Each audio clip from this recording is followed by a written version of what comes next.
Ça a toujours été pour moi un plaisir de présenter notre émission Vérité de l'Évangile. Je vous salue au nom de Jésus-Christ. Aujourd'hui, je sais que vous êtes nombreux à nous suivre sur notre chaîne YouTube, La Voix de la Parole du Tout-Puissant. Je reçu pour vous un invité spécial. Il nous vient de très loin et nous allons parler avec lui de la différence entre le ministère et l'Église. L'homme des dieux, bonjour. Bonjour frère Sylvain, je suis très content de participer à cette émission qui instruit non pas seulement les enfants de Dieu, mais tout le monde au sujet des questions spirituelles, religieuses et tout particulièrement chrétiennes. Je suis l'évangéliste Rufin Olivier Mougani. Je suis parfaitement heureux de la joie du Saint-Esprit parce que je vais parler pour la gloire de Dieu. Je viens tout droit de Pointe-Noire avec escale à Brazzaville pour une mission ici à Kinshasa, uniquement pour élever Dieu. Et donc, une fois de plus, je réitère ma joie de prendre part à cette émission Vérité de l'Évangile. Voilà. Ok, merci l'évangéliste Rifin. Comme vous venez de nous dire, vous êtes ici à Kinshasa pour l'œuvre du Seigneur, pour l'œuvre de la gloire de Dieu. Papa Rifin, nous pouvons savoir réellement qu'est-ce que vous êtes venu faire à Kinshasa. Voilà, donc à Kinshasa, je suis venu pour une chose assez particulière. Je suis venu pour la promotion de l'album Mbangoudoulou. L'Éternel nous a donné une vision dans le cadre de la musique que moi, Dieu m'a appris d'appeler la musique sacerdotale. Parce que être appelé à chanter pour Dieu est finalement un sacerdoce. Ça l'a toujours été dans l'ancienne alliance, seulement cela n'était pas révélé. Parce que le sacerdoce, visiblement, dans l'ancienne alliance, était l'apanage des enfants du sacrificateur Aaron selon les paroles divines d'Élohim. Mais dans le service divin et dans le service cultuel, c'est-à-dire le culte, il y avait aussi les chantres. Il y avait les chantres. Et donc, du coup, c'est un sacerdoce. Donc, je suis venu pour la promotion de l'album Mbangoudoulou. Et donc, Mbangoudoulou, c'est une vision de la musique sacerdotale qui consiste à chanter des cantiques de Ntikoumoussou. Au Congo-Brazzaville, on appelle ces cantiques de Ntikoumoussou. Ntikoumoussou veut dire réveil. Parce que le faux réveil existe, le vrai réveil existe. Donc, Ntikoumoussou, c'est au sens strict du réveil, c'est-à-dire quelqu'un reçoit le Saint-Esprit. Autrement dit, le baptême du Saint-Esprit. Une personne ou un groupe de personnes reçoit le Saint-Esprit. Et c'est en extase. C'est saisi par le Saint-Esprit qu'il est en train de chanter ou d'écrire un cantique. Ces cantiques-là au Congo-Brazzaville sont appelés cantiques de Ntikoumoussou. Et autrefois, ces cantiques-là étaient souvent reçus par les gens de l'église protestante. Hein, pas seulement eux, mais plus eux, les missionnaires. Okay. Donc Dieu nous a visités. Il nous a dit, dans ces cantiques de Ntikoumoussou, moi l'Éternel, j'y ai caché beaucoup de messages qui s'adressent directement et aux enfants de Dieu et à toute la terre. Et donc je vous donne cette mission qui consiste à chanter ces cantiques, d'abord en langue de base, c'est-à-dire la langue originelle, qui a permis aux gens, pour la première fois, de les recevoir, donc en Kikongo et en bien d'autres langues. Et après avoir chanté en cette langue-là, chanter en langue ou interpréter en langue officielle, afin que les gens comprennent ces messages-là, avec la possibilité de les expliquer aussi en lingala et en Kikongo de l'État. Donc c'est pour cette raison principale que je suis là aussi, mais à Kinshasa, j'ai aussi pas mal d'enfants qui me demandaient depuis longtemps, évangéliste, tu viendras quand on te voit que sur les réseaux sociaux, on ne s'appelle que par appel vidéo, par appel WhatsApp, nous on veut te voir de nos propres yeux, te toucher de nos propres yeux, manger ensemble. Alors je suis aussi venu affectueusement comme un père et pour visiter ces enfants-là et les bénir. Voilà. Ok, vraiment c'est un plaisir et c'est une bénédiction, comme la Bible aussi le souligne. c'est toujours une bénédiction de recevoir un serviteur de Dieu en qualité de serviteur de Dieu. Et aujourd'hui, je ne suis pas seul à présenter cette émission. Je suis accompagné d'un autre journaliste qui va se présenter lui-même. Frère, bonjour. Bonjour et merci. Salutations, peuple de Dieu. Et je suis bien le frère Ouin en qualité du journaliste, en même temps chantre de l'Éternel. Et voilà, que l'Éternel vous bénisse. Nous sommes là pour poser nos questions. Avant d'entrer avant d'attaquer le fond de notre sujet, Papa Rifin, vous avez parlé de Mbangoudoulou. Explique-nous un peu c'est quoi Mbangoudoulou et quelles sont les chansons que vous avez déjà chantées dans le cadre de Mbangoudoulou. Oui, Mbangoudoulou, c'est ce que je viens d'expliquer. Mbangoudoulou, d'abord, c'est en Kikongo. En français, ça veut dire traduction, en lingala ndimbola. Donc, nous chantons les cantiques qui sont dans nos langues vernaculaires, mais particulièrement les cantiques dits cantiques de Nsikumusu au Congo-Brazzaville, cantiques de réveil, c'est-à-dire que les gens ont reçu sous l'onction du Saint-Esprit, mais la plupart de ces cantiques, autrefois, étaient plus reçus en patois. Donc, Mbangoudoulou consiste à chanter ces cantiques en deux langues. D'abord, la première langue qui est le patois, la deuxième langue, c'est la langue officielle, c'est-à-dire le français. Et quelquefois, parfois en lingala. Exemple, Nzambi ya imbandu ya wasila nsilulu, kwa babo ya imbandu ya wasila nsilulu, tusonga nkembo, kembo kwa bakwi kilamu nange, oh ya imbandu ya wasila, ya imbandu ya wasila, ya imbandu ya wasila nsilulu. Et nous chantons en français. Dieu notre Père, nous sommes les enfants de la promesse. Nous sommes les enfants de la promesse. Manifeste ta gloire, la gloire sur tous ceux qui croient en toi, Seigneur. Éternel, nous sommes tes enfants, les enfants de la promesse qui manifestent ta gloire sur terre. Nzambe, bisobano pesaki elaka, bisobano pesaki elaka. Moni sankembo, kembo na bainyo sobandi melio. E yawe bisobano opesaki elaka, toko mona nkembo na yo nzambe. Donc voilà, c'est ça Mbangoudoulou en fait. Souvent ces cantiques sont chantés à l'occasion des deuils. À l'occasion des deuils. Et les gens pensent que ce sont des complaintes, c'est-à-dire des chants pour pleurer les morts, pour se plaindre parce qu'on a perdu un être cher ou parce qu'on a été victime d'une situation assez dramatique. Mais en vérité, ce sont des cantiques, c'est-à-dire des chants qui élèvent Dieu. Et donc dans le volume 1, parce qu'il y aura d'autres volumes, dans le volume 1, nous avons pratiquement 10 titres, pour ne pas dire 11, parce qu'il y a un cantique qu'on a chanté 2 fois en fait. Donc il y a 10 titres. Merci Papa Rifin pour na nzembo siko yembela biso pour na capella o esali biso esengo mingi et c'est bato balandi biso tous a vraiment na esengo et puis te comprendre nous esali biso esengo pour nzamba zaka toujours na raison pour banzembo mususu to yembaka tous ko comprendre le sens té mais merci na musala malam o nzambe asiko pesa yo c'est vraiment une très grande mission. Ben maintenant to kokota na sujet na biso ya mokola lelo, le ministère et l'église. Nous voulons savoir la différence. Parce que beaucoup de gens sont vraiment dans la confusion. Papa Rifin, est-ce que vous pouvez nous éclairer sur cette question, différence entre l'église et l'église? L'église et les ministères plutôt. D'accord, merci beaucoup.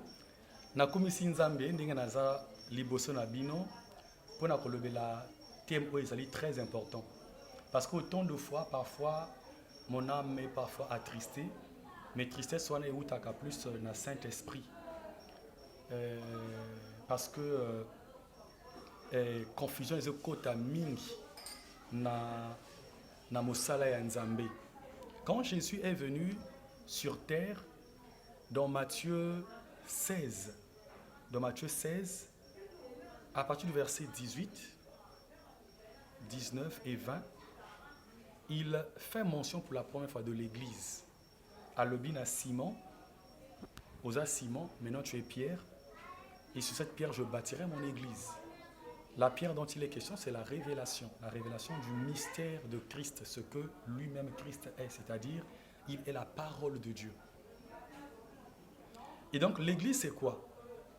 L'église c'est l'assemblée de ceux qui croient en Jésus-Christ. Lisanga, Lingomba, Yabato Bandimilaka Jésus-Christ. C'est ça qu'on appelle l'Église.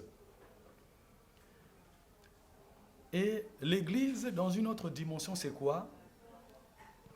C'est l'ensemble de ces croyants en Jésus-Christ, mais qui forment spirituellement le corps du Christ. 1 Corinthiens 12, 12, on peut lire si vous me le permettez. Oui. 1 Corinthiens 12, 12. Voilà, je peux lire la parole de Dieu au nom du Seigneur Jésus-Christ de Nazareth. Car, comme le corps est un et a plusieurs membres, et comme tous les membres du corps, malgré leur nombre, ne forment qu'un seul corps, ainsi en est-il de Christ. Ici, lorsqu'on parle de Christ, par rapport à 1 Corinthiens 12, 12, on parle de son corps spirituel. Ici, on ne parle pas de Christ comme oint, parce que le mot Christ veut dire oint. Le mot Christ veut dire oint. Le mot Christ, c'est oint dans le Messie. Là, quoi, on dit Jésus-Christ. Donc, Jésus loin. Jésus oint. Jésus-Christ veut dire Jésus Messie. Voilà. Donc, ici, on nous parle maintenant de Christ sur le plan spirituel. Et sur le plan spirituel, on nous parle de la dimension ecclésiale, dans la dimension église. On nous dit que dans la dimension spirituelle, Christ est constitué de l'ensemble de croyants en lui, l'ensemble des disciples qui croient en lui. Et dans ce corps-là de Jésus-Christ sur le plan spirituel, chaque croyant est un membre, c'est-à-dire une partie de son corps. C'est comme nous voyons le corps humain, il y a la tête, au niveau de la tête, il y a les yeux, il y a les sourcils, il y a le nez, il y a les lèvres, ainsi de suite. Après, il y a la partie centrale, après, il y a les membres inférieurs, ainsi de suite. Donc, sur le plan spirituel, pour ce qui concerne le corps de Christ, chaque chrétien a des membres, a des moko ya été nyanzoto ya Jésus-Christ. Mais non, kosangisa, bandiminion sur Jésus-Christ sur la face de la terre, bangonde bazo formé corps ya Christ. Donc, c'est ça qu'on appelle l'Église au sens strict. Voilà. Maintenant, il y a encore une définition. Ça, c'est maintenant un peu au sens large, parce que Moïse a un sens ébélé. C'est normal. Au sens large, on peut aussi appeler l'Église ou Église locale l'endroit où les croyants de Jésus-Christ se réunissent. Là, on peut dire l'Église montagne de Sion. On peut dire l'Église arche de l'Alliance de l'Éternel. On peut dire l'Église, par exemple, la compassion. On peut dire l'Église ministère Amen. Ça veut dire qu'un endroit où les chrétiens se réunissent, à leur tête, il y a un berger, peu importe comment on va l'appeler, il dirait cette église, c'est un berger. Voilà. Maintenant, le ministère bibliquement parlant, parce que la confusion, c'est par rapport à ce qu'on voit maintenant. Ouais. Le ministère bibliquement parlant, c'est une vocation. C'est une vocation divine que le ciel ou que Dieu donne à une personne. Éphésiens 4, 11, il est dit quoi? Il a fait que les uns soient apôtres, prophètes, docteurs, pasteurs, évangélistes. Voyez? Donc, ce sont des ministères. En fait, ce sont des principaux ministères. Parce qu'il n'y a pas que ça. Un chantre ou la musique, bibliquement parlant, c'est un ministère. Parce que le mot ministère, on va tout comprendre. Peut-être pas assez parfaitement, mais on aura au moins une lumière qui va nous aider. Okay. Le mot ministère, ça veut dire fonction. Ça veut dire travail. Okay. Voilà.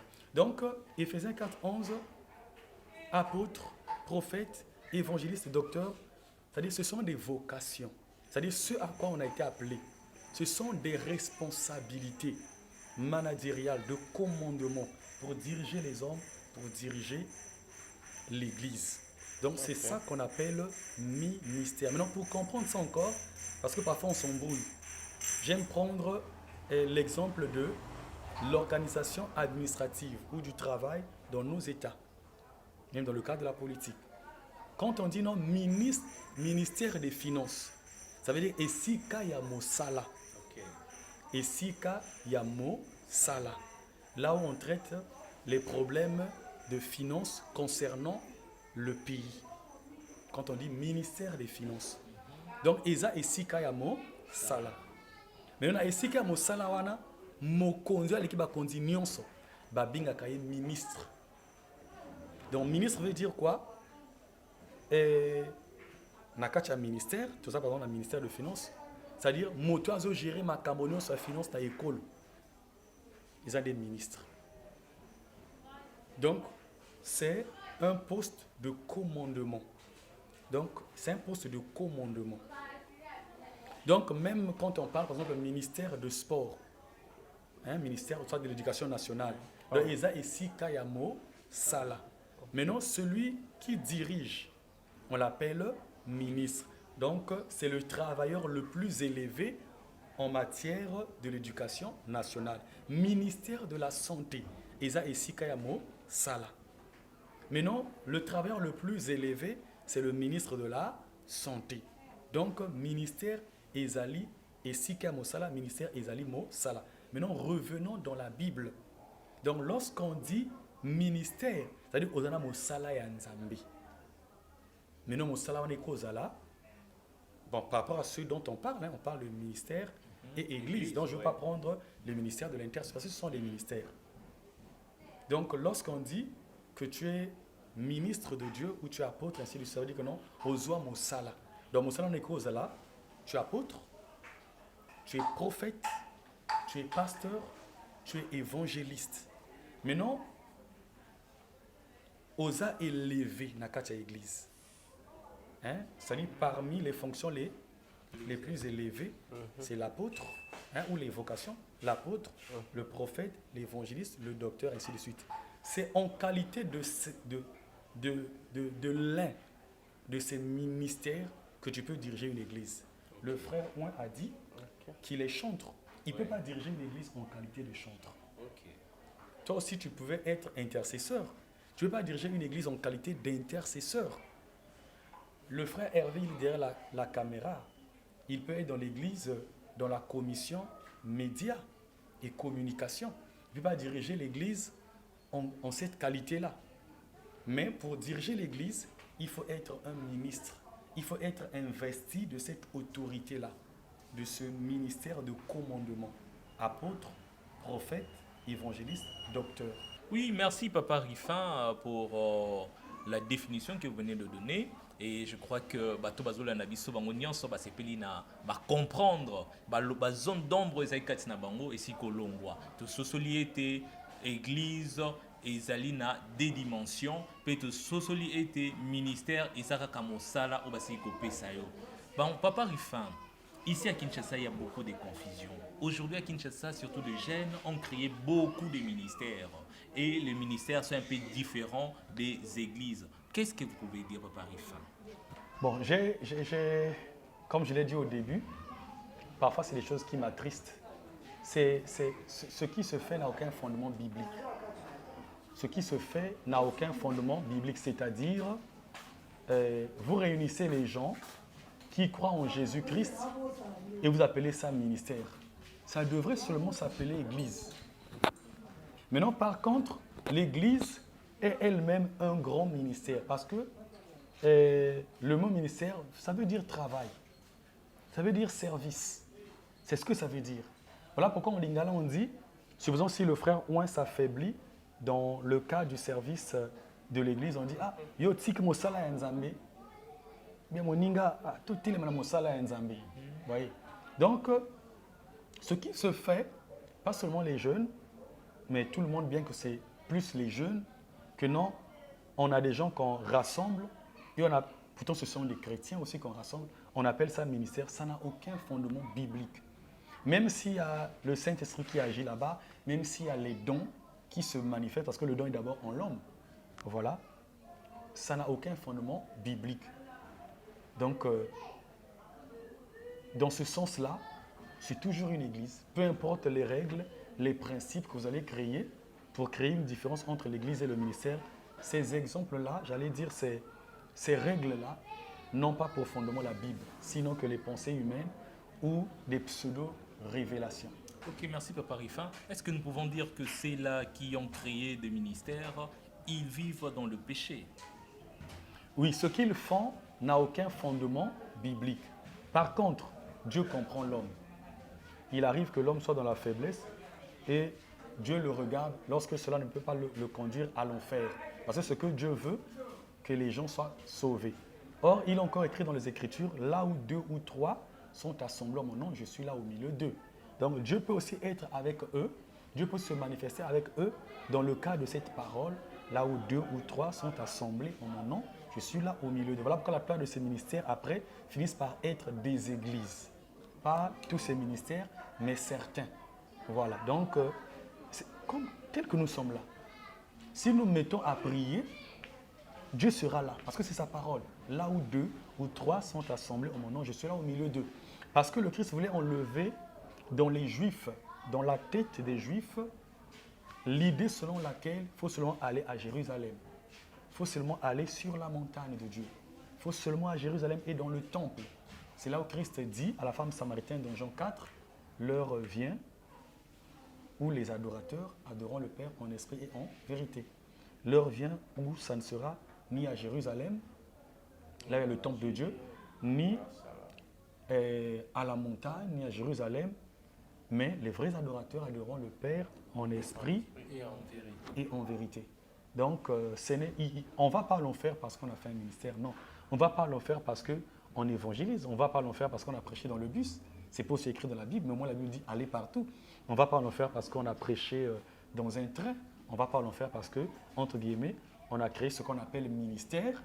On rassemble les gens. Non, on va l'enfer parce qu'on ne croit pas en Jésus-Christ de Nazareth. Donc, si nous avons bien compris, Papa Rifan, ceux-là qui ont créé de ministères, ce ne sont pas vraiment des ministères, mais ce sont des églises. Ce sont des églises. Mais beaucoup de jeunes que je connais disent que voilà, dans les ministères, l'encadrement c'est bien par rapport à l'église. À l'église, il y a beaucoup de travail. Le pasteur n'est pas concentré à nous encadrer. Mais dans le ministère, on est plus à l'aise parce qu'on nous encadre. Et c'est réellement vrai. Ça se passe que dans leur tête. Si c'est tel pasteur de telle église qui ne prie pas, ce ne sont pas tous les pasteurs qui sont pareils.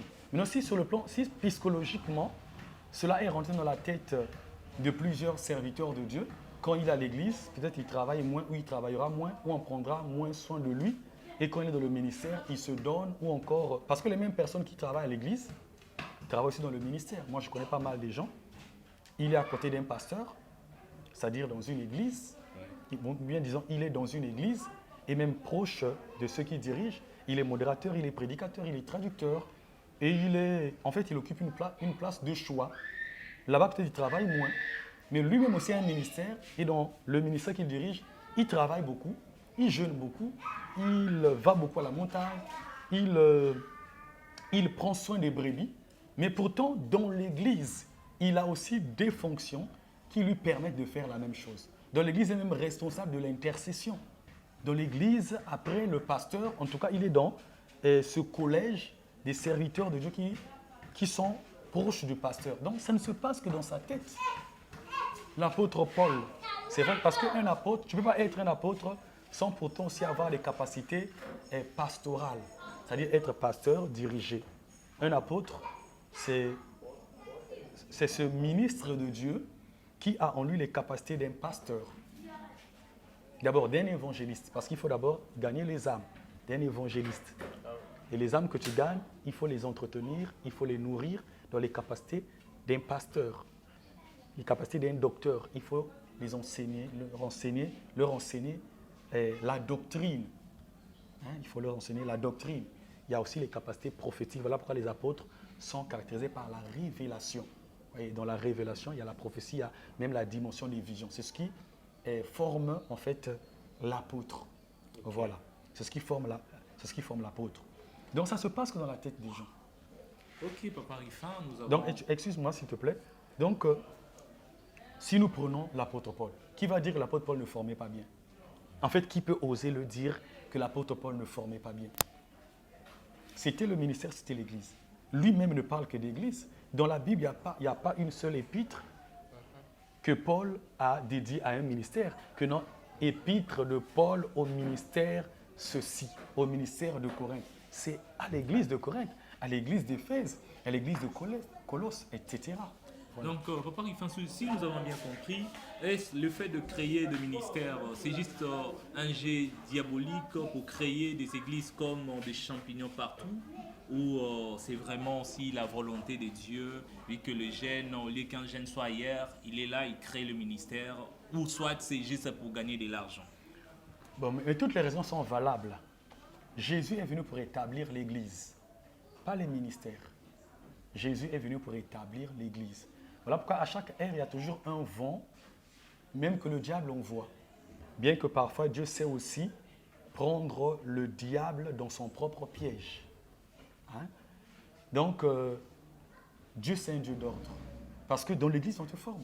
Dans l'Église, en principe, c'est dans l'Église qu'il y a un apôtre ou des apôtres, des prophètes, des docteurs, des pasteurs, des évangélistes et d'autres, bien d'autres ministres en dessous de ces 5 principaux ministres.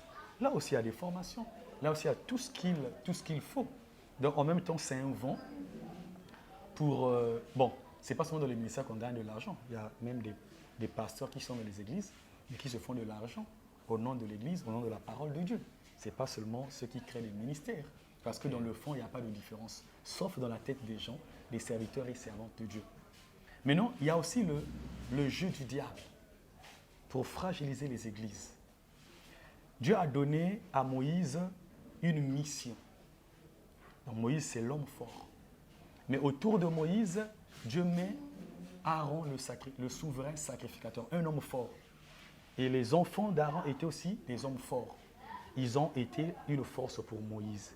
Si c'était dans ces terres-là, Aaron aurait son ministère, les principaux ministres, les principaux sacrificateurs auraient aussi leur ministère parce qu'ils ont des dons, parce qu'ils voient, parce qu'ils prêchent bien, alors qu'ils sont une force et une richesse variée dans la mission que Dieu a donnée à Moïse. Voyez-vous?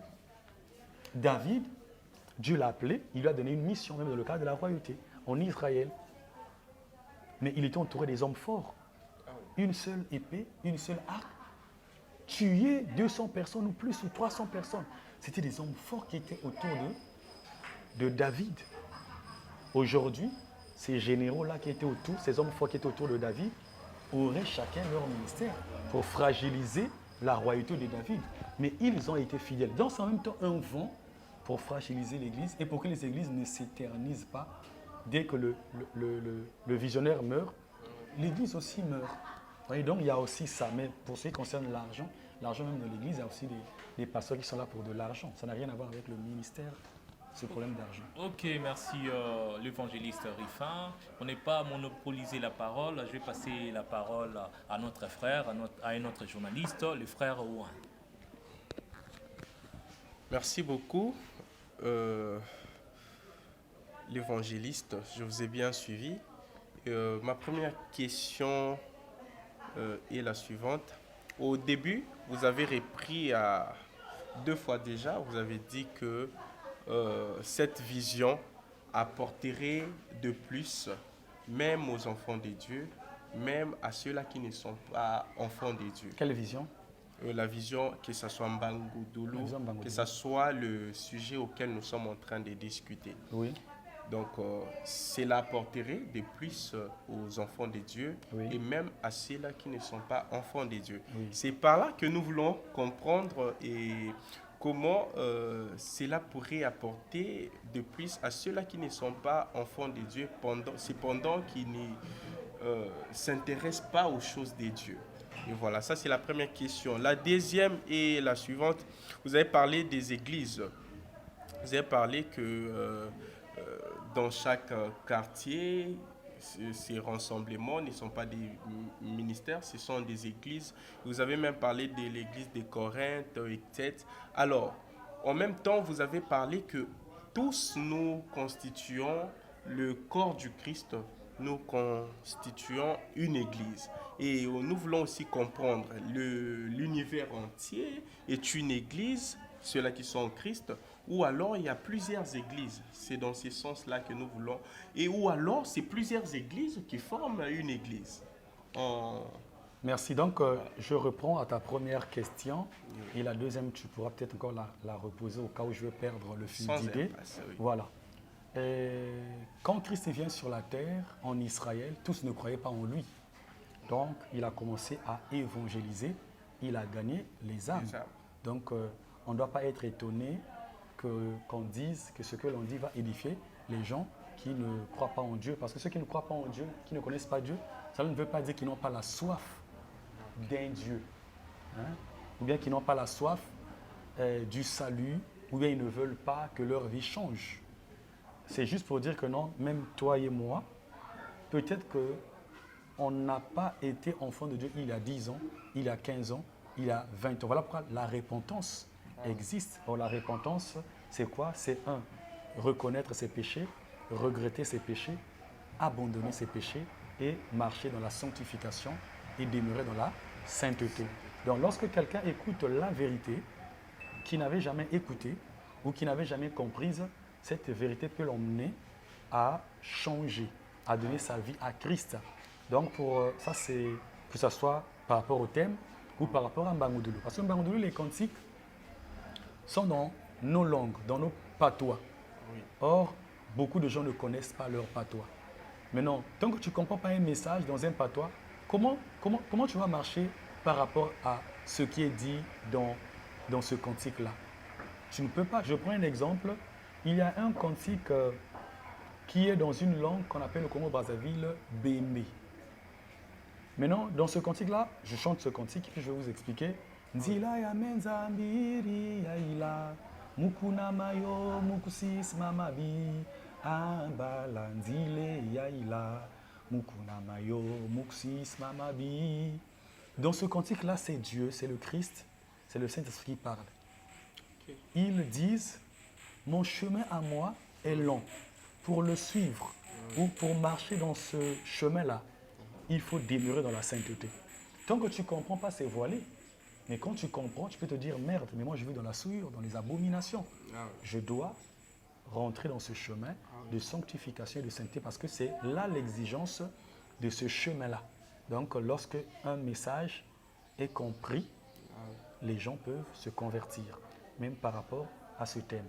Ta deuxième question, c'était laquelle? Oui. Avant d'abord de revenir à la deuxième question, on peut simplement comprendre et savoir c'est quoi être enfant de Dieu. Oui, c'est simple, mais beaucoup doivent le comprendre aussi, enfant de Dieu. Et comment on devient enfant de Dieu, et voilà. On reçoit enfant de Dieu en croyant en Christ, en l'acceptant comme sauveur et Seigneur. En l'acceptant comme sauveur et Seigneur. Dans Jean 1, le verset 12, il est dit, à ceux qui l'ont reçu, à ceux qui croient en son nom, elle, c'est-à-dire la parole, ou encore la lumière de la parole, ou la lumière, parce que Jésus est la lumière. Jean 8, verset 12, je suis la lumière du monde, parole du Christ.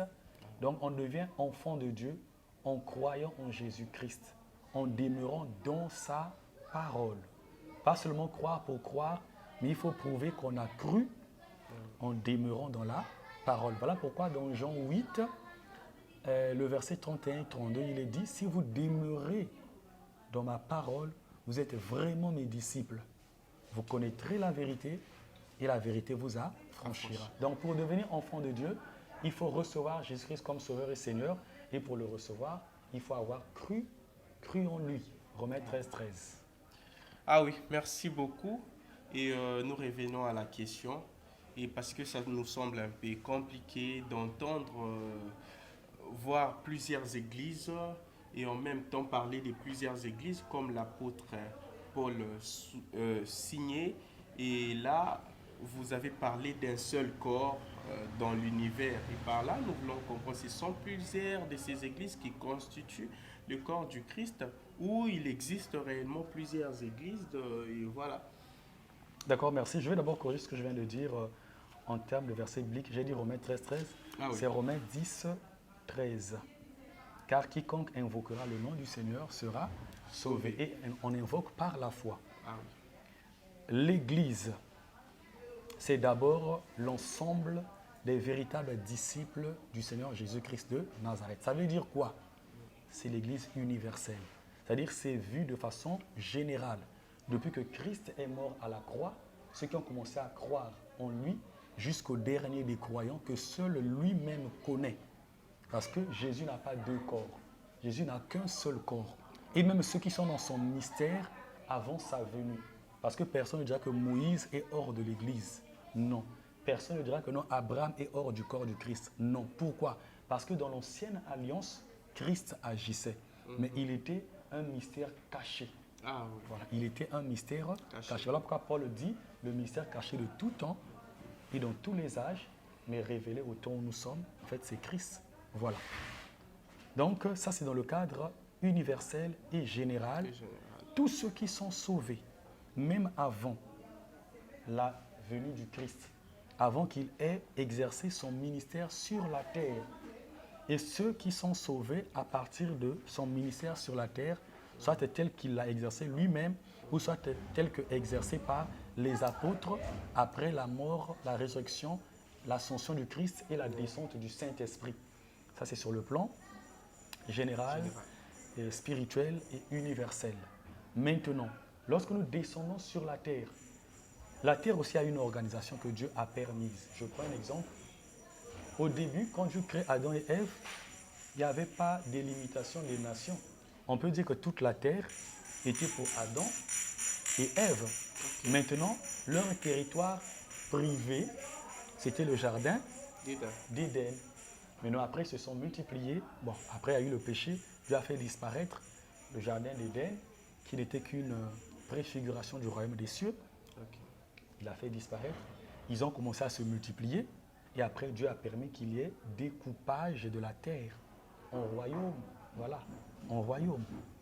Ça veut dire que lorsque nous venons sur la terre, toutes les personnes ne peuvent pas, tous ceux qui croient en Jésus-Christ, ne peuvent pas se réunir quelque part ici sur la terre. C'est-à-dire on est seul endroit.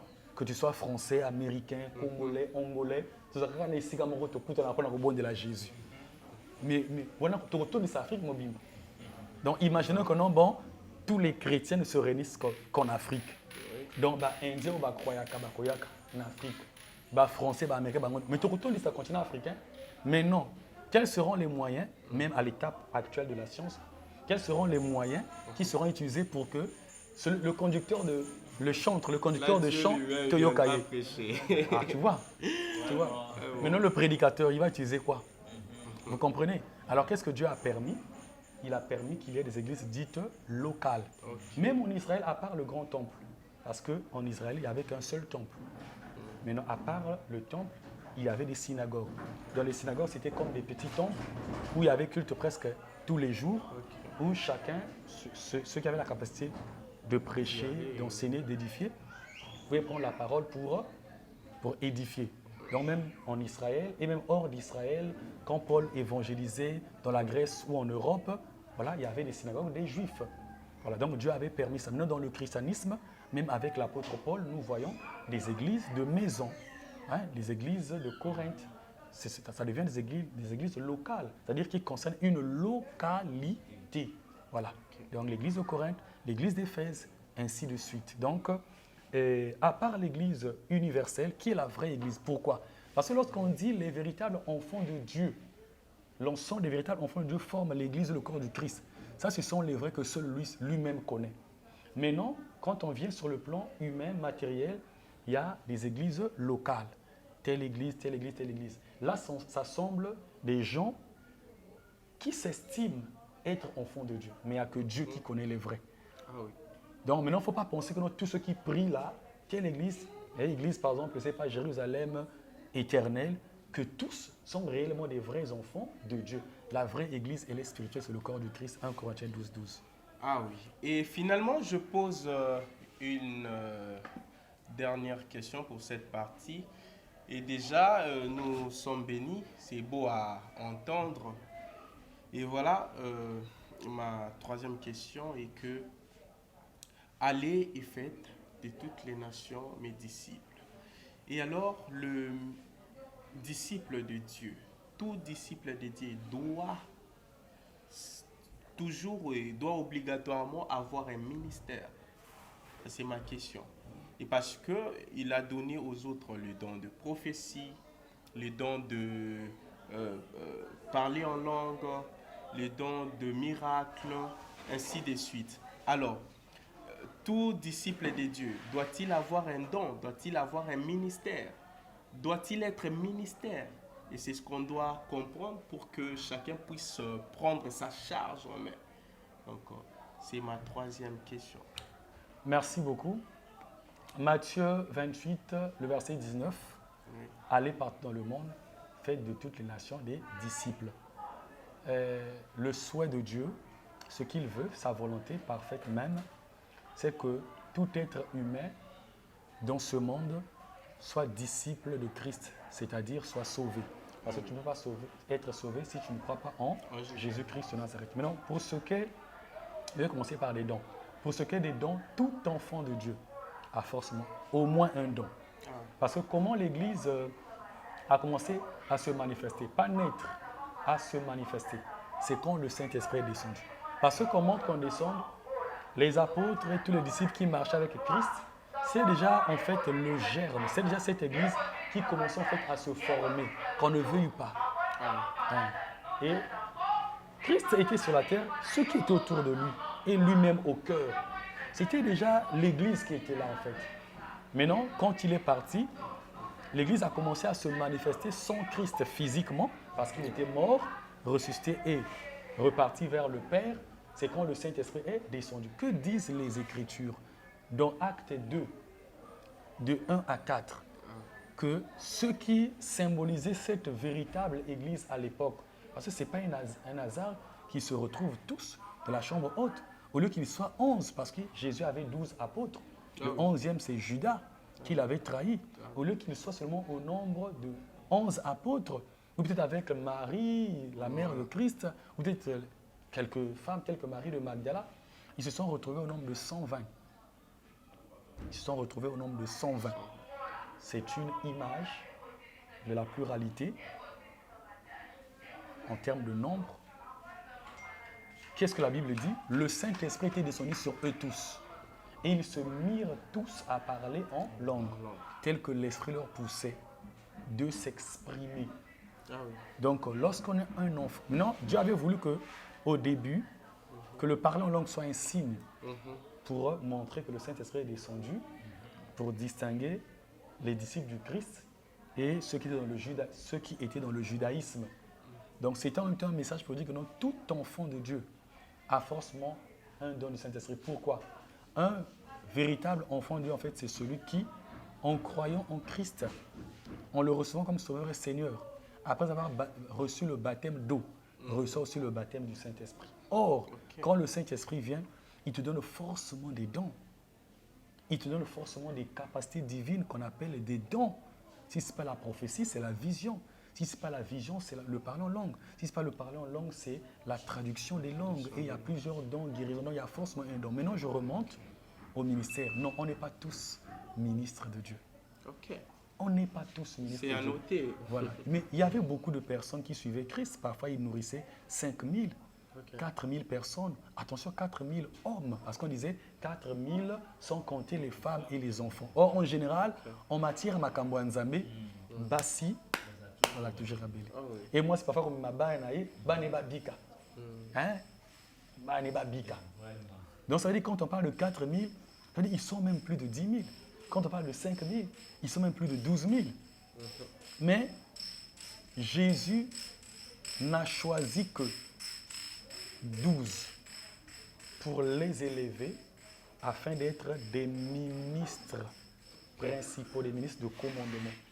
Donc, on ne peut pas tous être des ministres. Même parmi ces 12 apôtres-là, vous allez voir que non tous n'ont peut-être pas eu le bâton, n'ont peut-être pas exercé la fonction d'un berger, tel que Jean n'était pas dans une église en train de diriger l'église. Jean. Ils sont comptés d'autres, on n'en parle pas. Mais Pierre, vous sentez qu'il avait cette responsabilité-là. Déjà du vivant du Christ, Christ disait, Pierre, paie mes agneaux. Pierre, paie mes brebis. Voyez-vous? Donc on n'est pas tous ministres. C'est impossible. Voilà. On ne peut pas être tous chefs.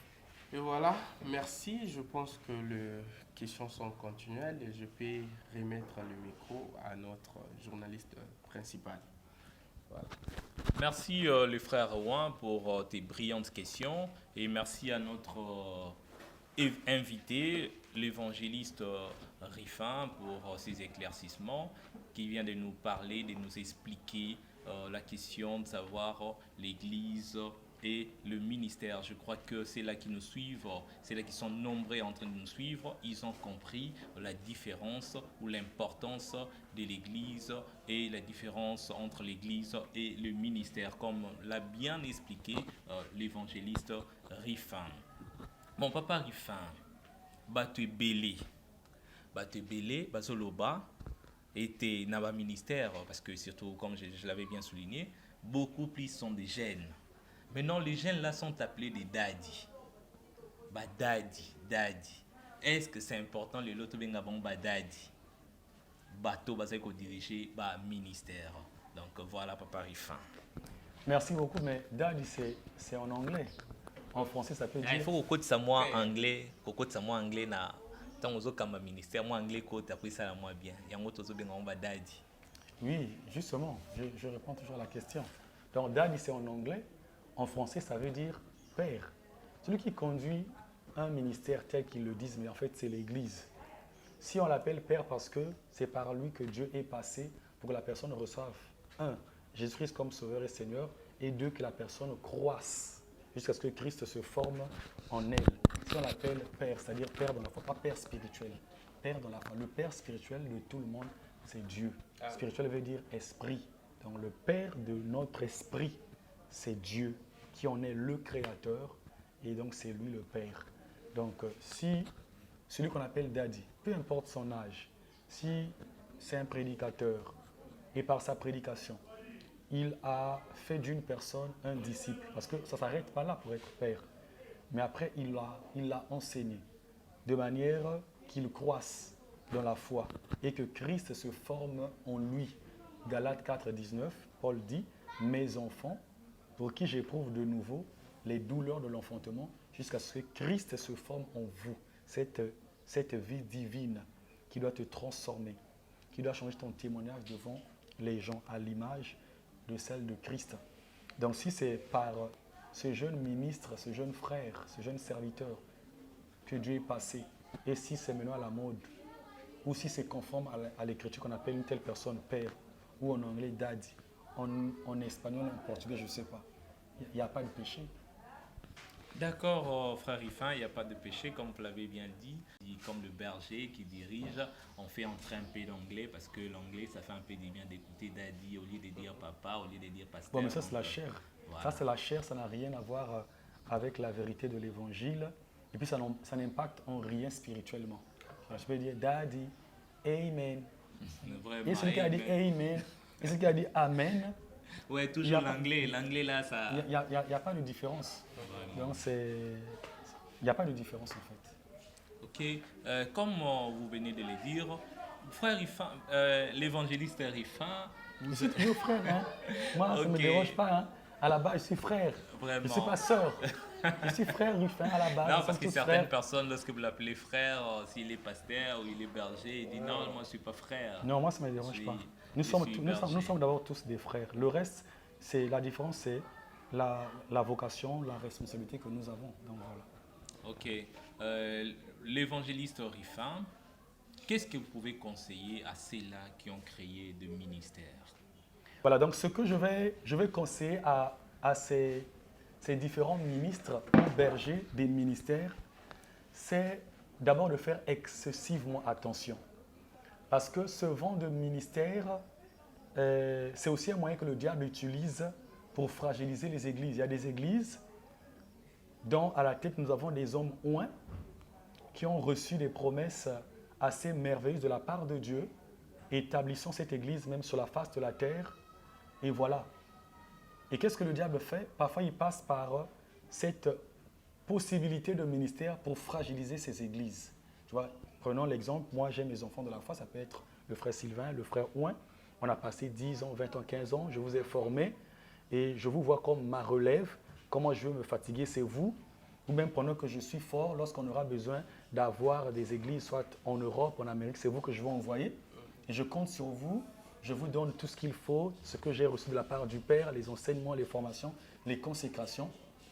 Alors, au bout de 15 ans, toi, tu dis que Dieu t'a donné un ministère, tu es pour ta partie, tu vas créer ministère, la gloire des gloires. Lui aussi, est le retour de Jésus-Christ. Vraiment. Et je reste là avec des nouveaux convertis, des nouveaux secteurs, ça fragilise. Donc, que ces ministres-là fassent attention. Ce n'est pas parce que, en rassemblant les gens, l'esprit se manifeste, il y a des choses qui se font. Ça peut même être la flatterie du diable. Ça peut être la flatterie du diable. Certes, Dieu est souverain. Il y a des âmes qui viennent. Dieu peut les guérir. Dieu peut faire grâce. Mais il faut faire attention d'être dans le jeu du diable. Mais il faut surtout demeurer dans la volonté parfaite de Dieu. Et plusieurs de ces ministres sortent de leurs églises par conflit. Ok. Hein, c'est par conflit. Et ministère, dans un ministère, ils ont la possibilité. Il y a moins pour abimanaï. Comme aujourd'hui, à Kinshasa, c'est accepté, même parce que moi, je n'ai jamais accepté ça. C'est-à-dire chez moi. C'est-à-dire tel que je suis là, je travaille avec vous. Si tu me dis que j'ai ton ministère, assois-toi sur le banc et écoute les enseignements, les prédications. Quand tu seras prêt, tu peux venir me voir. Ah, papa, moi, je suis assis là pendant 5 ans parce que j'ai un appel. Vraiment, je veux que tu puisses prier pour moi. Okay. Je ne veux pas refuser la prière, mais que tu travailles avec moi en prie mercredi, vendredi, dimanche, le matin. Mais le temps de ton ministère, tu pries mardi, jeudi, dimanche, l'après-midi. Non, ça va pas marcher. Ça va me fragiliser. Parce qu'il y a des fois où on va faire des retraites de 3 mois. On doit faire des voyages. Mais toi aussi, tu as le ministère.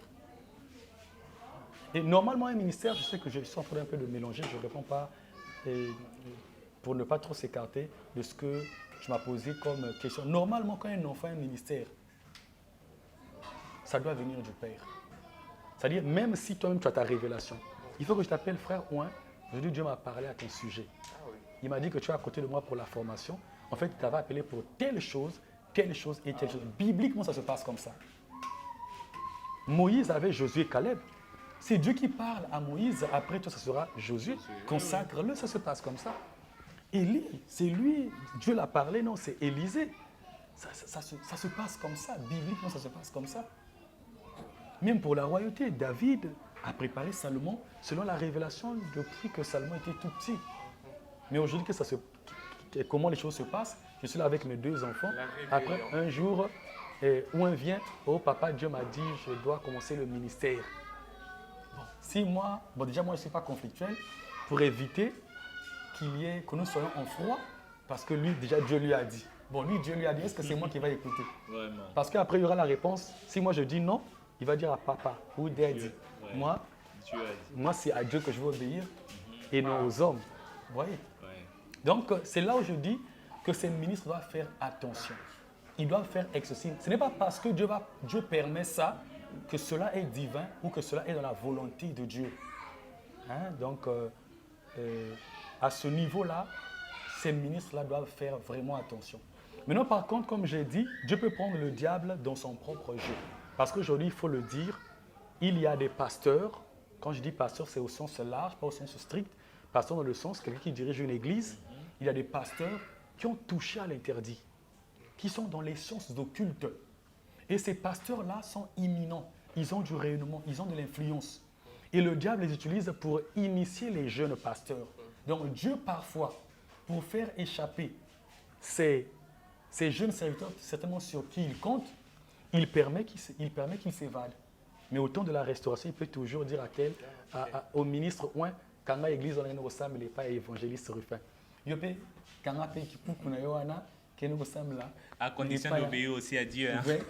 N'est pas évangéliste Rufin. Donc Dieu aussi, dans sa science, peut contourner le diable et prendre le diable dans son propre piège parce que ça c'est vrai. Beaucoup de personnes, bishops, archibishops, prophètes des nations, apôtres de ceci, sont dans les sciences. Leurs pratiques n'ont rien à voir avec le christianisme. Maintenant, après, ils viennent vous parler de la spiritualité. Non. La spiritualité peut être pourrie, comme la religion aussi peut être pourrie. Mais les deux se valent, les deux marchent côte à côte. La religion et la spiritualité, je le dis et j'insiste, ne peuvent pas être séparés. Parce que je dis à des gens qui disent non, toi tu es trop religieux, il faut être spirituel. Mais ce que tu appelles être spirituel, moi quand je regarde, ça n'a rien à voir avec les Écritures, ça devient de la magie. ça devient une spiritualité qui n'a rien à voir avec le Saint-Esprit, qui n'a rien à voir avec les anges de Dieu. Donc, voilà ce que je pouvais dire par rapport à cette question. Ouais, merci Papa Rifan. Je crois que vous m'avez donné même un sujet qu'on pourra peut-être le parler un autre jour. La religion et la spiritualité. C'est vraiment un bon sujet qu'il faut éclairer les enfants de Dieu. Je serais très ravi. Ok, nous sommes déjà presque à la fin de notre émission. Abonnez-vous massivement et likez sur notre chaîne YouTube La Voix de la Parole du Tout-Puissant. Avant d'atterrir, je donne le dernier mot au frère Ouin.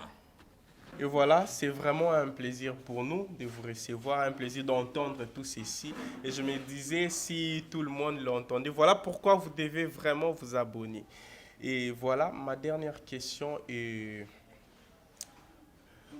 Vous avez parlé de diverses églises et ce qu'on appelle aujourd'hui ministères, que vous avez défendu, que ce ne sont pas des ministères, ce sont des églises. Ce sont des églises. Alors, on multiplie ces églises-là. De l'autre côté, ils ne donnent pas la dîme. Et nous, non, l'église, parlons des églises. Oui. Et nous, chez nous, on ne donne pas la dîme. Comme je connais une église, là, j'étais des passages, ERFA, que je salue aussi. Et d'autres ne donnent pas la dîme. Et d'autres ne croient pas à... Ils se disent qu'on croit simplement au Nouveau Testament. Et il y a tellement tant de... C'est particulier. Hein, c'est particulier. Chacun a sa manière de conduire dans les églises. Et tout ça, nous avons formé une seule église à la fin de compte. Formerons-nous un seul corps du Christ? Bon, le problème relatif, ou la question relative aux dîmes ou à la dîme, on pourra l'aborder parce qu'elle va nous prendre assez de temps. Ah oui. L'église, c'est l'ensemble des personnes qui sont sauvées parce qu'elles croient en Christ. Ah oui. Cela ne veut pas dire que sur le plan humain, en matière de connaissance, que ces personnes ont la même dimension ou la même connaissance. Vous pouvez être en 6e, vous présenter à l'examen d'État, supposons qu'il y ait 1000 candidats et que 8000 sont admis. Mais les 8000 qui sont admis n'ont pas tous le même pourcentage. Okay. Donc ça, ce n'est pas un problème. Ça, ce n'est pas un problème. Nous sommes Église parce que nous sommes sauvés. Nous sommes sauvés. En première, deuxième, quatrième, cinquième, tous nous sommes des élèves. Exactement. Voilà. Donc, on est Église parce que nous sommes sauvés. Nous sommes sauvés parce que nous croyons en Jésus-Christ de Nazareth. À chacun sa grâce. Nous connaissons en partie, nous prophétisons en partie, a même déclaré l'apôtre Paul. Donc, voilà. Nous serons toujours une seule Église sur le plan spirituel. Par contre, ceux qui viennent dans les églises locales, qui ne croient pas en Jésus-Christ, ou qui viennent mais qui ne marchent pas comme il se devait. Peut-être parce que pour eux, recevoir Jésus-Christ, c'était juste une formalité. Ces personnes iront à l'enfer parce qu'en fait, elles n'ont pas vraiment reçu Jésus-Christ comme Sauveur et Seigneur. Donc, tous ceux qui viennent dans les églises locales ne sont pas tous sauvés. Matthieu 7, 21, 22. Tous ceux qui me disent Seigneur, Seigneur, n'hériteront pas tous le royaume des cieux, mais seulement ceux qui font la volonté de mon Père. Donc, voilà. Ah oui, là je vous salue, toutes les églises, mes salutations à vous, de ma part, le frère Ouin et Soa. Merci. Oui, nous sommes sauvés parce que nous croyons à Jésus-Christ.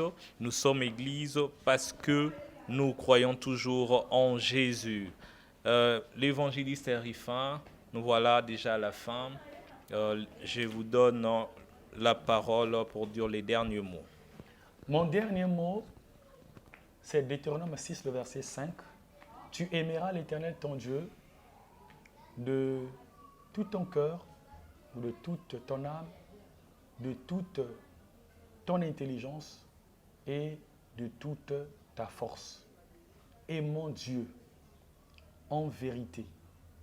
Aimer Dieu, c'est respecter sa parole.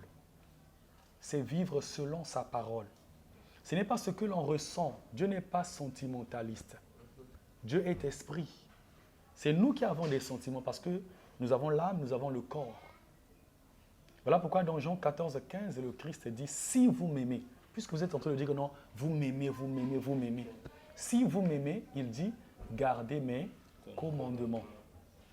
Et si la mémoire ne me trompe pas, 1 Jean 5, 8 dit, car l'amour de Dieu consiste à garder ses commandements. Donc, aimons Dieu en gardant les commandements de Dieu. C'est comme cela que nos patriarches, dans l'ancienne alliance, ont vécu et ont marché. Nos patriarches, nos anciens, j'allais dire, à l'image de l'apôtre Pierre et Paul, ont aussi marché. Donc, aimons Dieu et cherchons surtout à écouter le Saint-Esprit et à faire la volonté de Dieu. Parce qu'au temps où nous sommes, il y a trop de confusion.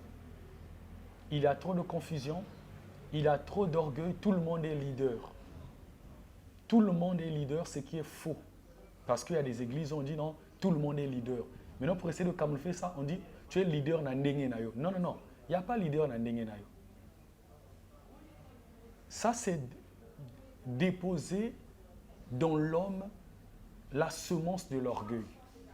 Parce que lui, quand il sera à côté de moi en matière d'église, on dit que non, lui aussi, il est leader. Il y a des choses qu'il ne va plus écouter parce que lui, il va dire qu'il est un leader. Au temps de Moïse, il y avait un seul leader, c'est Moïse. Il y avait plusieurs chefs, entre guillemets, comme des sous-leaders. Donc, écoutons le Saint-Esprit et faisons la volonté du Saint-Esprit. Mais attention, au temps de Michée, tous les prophètes, ils étaient prophètes. Certainement, cette période-là, ils étaient en faiblesse. Peut-être à cause de la convoitise, la cupidité, peut-être beaucoup de choses qui se passaient et qui ont permis aux prophètes de pencher dans la faiblesse. Au temps du prophète Michée, tous ont été saisis par l'esprit de mensonge, sauf le prophète Michée. Donc attention, la révélation que tu reçois, qu'elle vienne vraiment du Saint-Esprit. La prophétie, la vision que tu attribues à Dieu, que cela soit vraiment le cas. Donc écoutons Dieu, sinon, pour le reste, je vous bénis. Et je vous demande aussi de consommer l'album Mbangoudoulou, dont 10 titres sont disponibles sur notre chaîne YouTube La Voix de la Parole du Tout-Puissant et 3 clips. Que Dieu vous bénisse. C'était un plaisir pour moi d'être reçu par le frère Sylvain comme présentateur principal et par le frère Ouin et Soa comme co-présentateurs de cette émission Vérité de l'Évangile. Merci.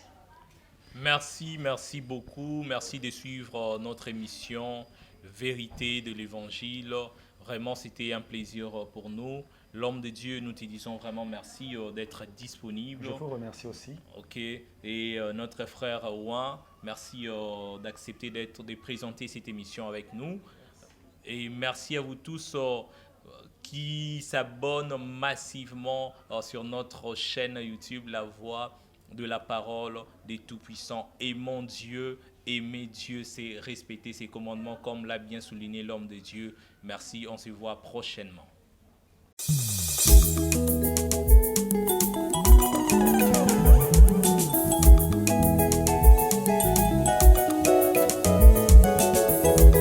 Jésus, la gloire de ma vie, il est le Dieu de ma vie, il comble toute ma vie de sainteté. Sa lumière est mon mystère et son nom est mon pouvoir, sa parole est ma puissance sur cette terre.